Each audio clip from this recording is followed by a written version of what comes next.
Everyone, and welcome back to the GSMC Fantasy Sports Podcast, brought to you as always by the GSMC Sports Network. I hope you guys have enjoyed the segments thus far. Really exciting, versatile segments that I was really excited to present to you guys. But coming up now, we have another intriguing segment. We are going to be looking at rookie projections for fantasy football in terms of stats and where they might go in certain fantasy drafts. This is a very exciting crop of rookies that we have on our hands in the NFL. One of the better classes in recent memories in terms of all position groups as well. And so it's going to be a really intriguing breakdown of how these players might pan out in their upcoming rookie seasons. And so without further ado, let's jump right into it. Now let's start off with a player who's getting overlooked in a position group where he was taken the highest out of that position group, Marvin Harrison Jr. There's a reason the Arizona Cardinals drafted Marvin Harrison Jr. And it's not just because his dad is a Hall of Famer. It is because he's a high-level receiver out of Ohio State. I could see him going as high as the second round in a 1QB league. I think he's going to be a fantastic asset for this Arizona Cardinals team. He is projected to have 158.9 fantasy points this season, over 1,200 yards, and 6 TDs. And I honestly think those stats are a bit too low for him. I think Kyler Murray is immediately going to utilize him as his number one go-to wide receiver on a team where the receiver room is very, very thin. And so Marvin Harrison definitely can't be underestimated in this position. Obviously, there are some guys out there who might be more appealing in better situations than Marvin Harrison Jr., but the Arizona Cardinals, at the very least, have a proven quarterback in Kyler Murray who, when he does have the weapons, has the potential to get the ball to them. And so having a guy like Marvin Harrison Jr. on your team definitely elevates not only you, but Marvin Harrison Jr. as well, because of the fact he's going to want to better this Arizona Cardinals team as they make that transition. And so I could see him, at the very least, getting 1,200 yards, maybe even 8 or 10 touchdowns, in my humble opinion.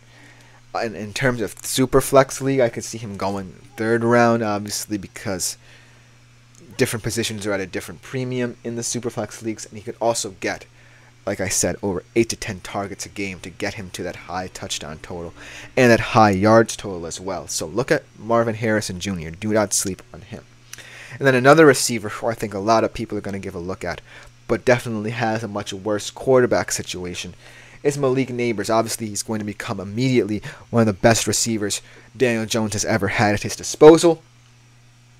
But he is one of those guys who might be taken much later in fantasy drafts than expected. He is seen as more of a round 6 guy in all formats. Maybe in a PPR league where receptions could be key, and obviously Daniel Jones is definitely one of those guys who prides himself on short to intermediate areas of the field.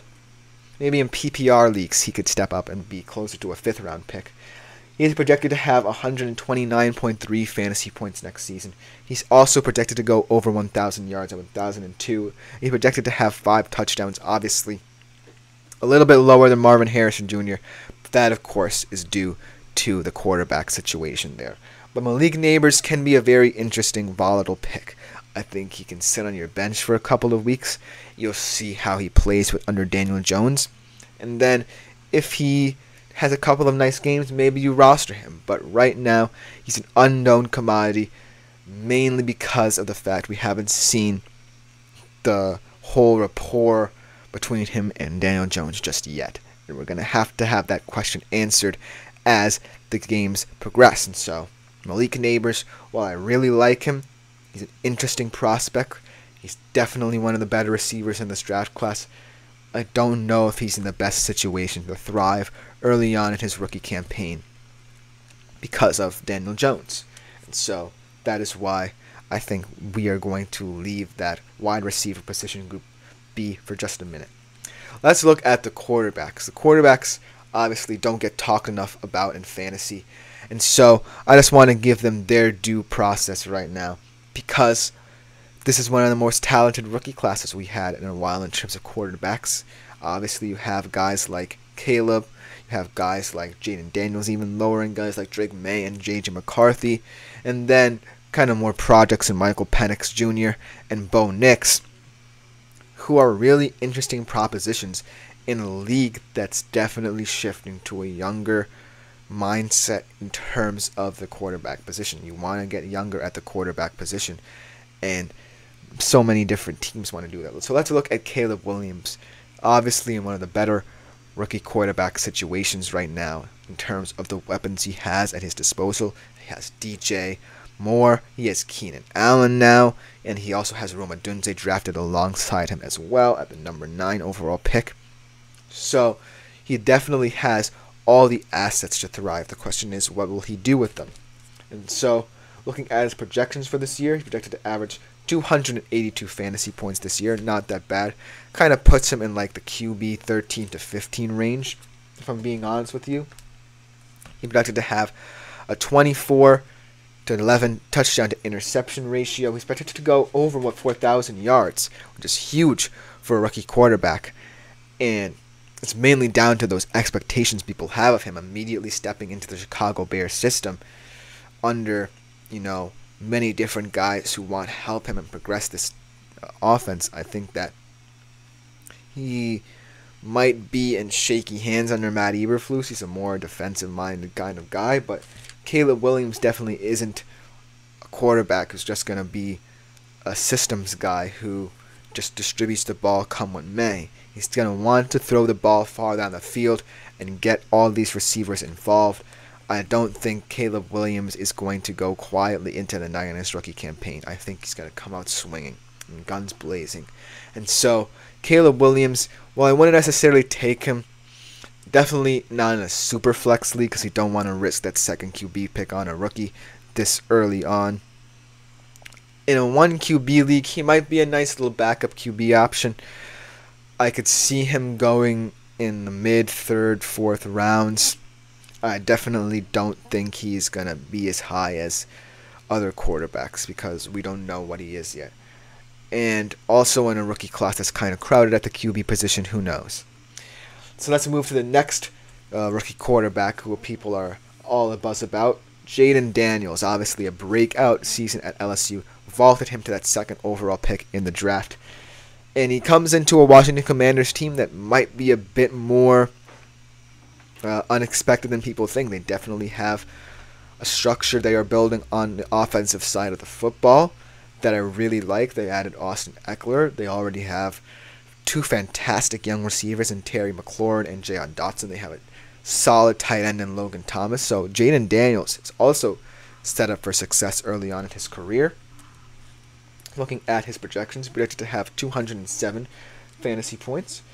He has over 3,700 yards and 21 to 11 touchdown to interception ratio. I think that's very solid for what people expect of him.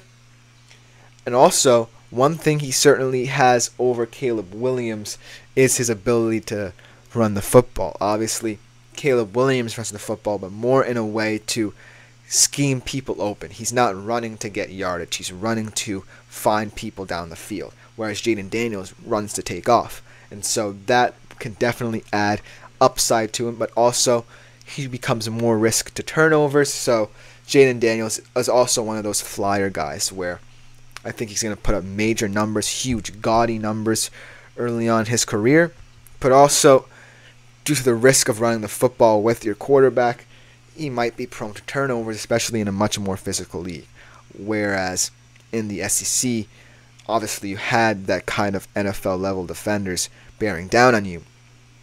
But also, I think that Jaden Daniels, out of this rookie quarterbacks right now, has the most upside in terms of what he can do in his rookie season, due to the fact that he can put up major numbers. And there's one guy to round off, the guy who everyone's excited about, mainly due to his speed and verticality, Xavier Worthy. I think that Xavier Worthy is going to be a very interesting gadget kind of player for the Chiefs. He's not necessarily going to be utilized just as a receiver. I could see him as a kick returner and punt returner as well.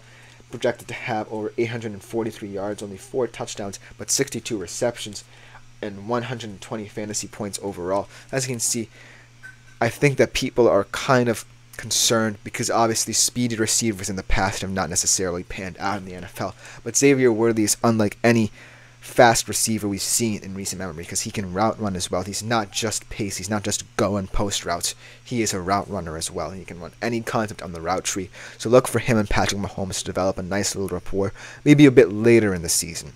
But that should just about do it for this segment of this show. Our last segment for today's show, I'm going to take a look at some of the fantasy hockey stars that have really impressed me over this past hockey season. You don't want to miss it. It should be a fantastic segment to conclude the week. You are going to love this segment, and we are going to be right back with it.